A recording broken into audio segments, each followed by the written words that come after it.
These migrants from West Africa are taking the railroad to what they hope will be a better life. It's an illegal journey fraught with dangers, not only dodging trains, but also evading the police. They're taking risks to start over again, looking for jobs in Western Europe. Most of us, we are from Africa, and we have many problems in our continent, about economic, about work. So like you can get a diploma and you don't find the work. Fidel Castro CHIMANA, his parents in the Congo were ardent communists, is one of 43 men, women, and children paying around $500 to take what is known as the Western Balkans route to Europe. Many of them feel they have no choice. HILARION Charlemagne, from the Ivory Coast, saves his cell phone SIM cards from every country he has tried to get to Europe from. We know that when we cross the border, it's against the law. This we understand. When you enter clandestinely into a country, you feel you are a criminal. The feeling is indescribable.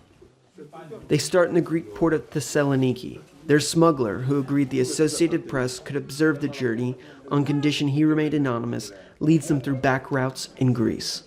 They illegally cross into Macedonia and onto the Serbian border. Here a group of other smugglers will take them to Hungary. Hungary is key because it's in the European Union. From here they can get to wealthy countries like Germany and France without visas.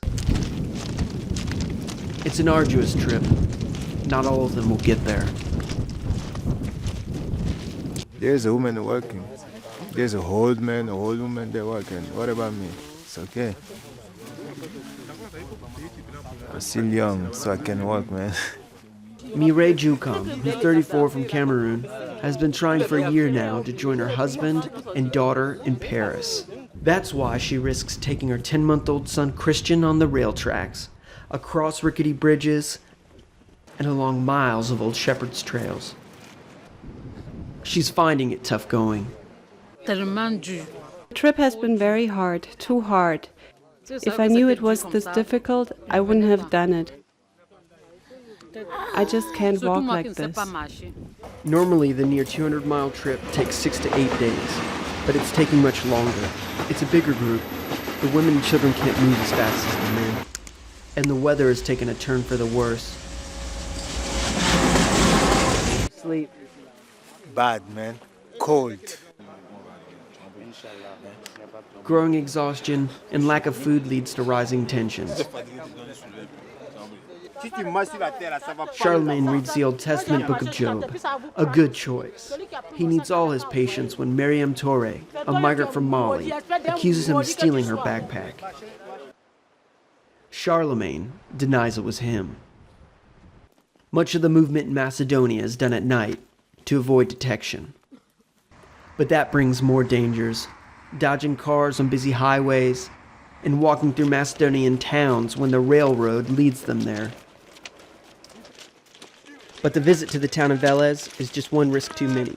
Most of the group are arrested and sent back to Greece. 13 escape, and only 10 make it to Serbia. DJEUKAM was too exhausted to carry on. She was left at a church with her son.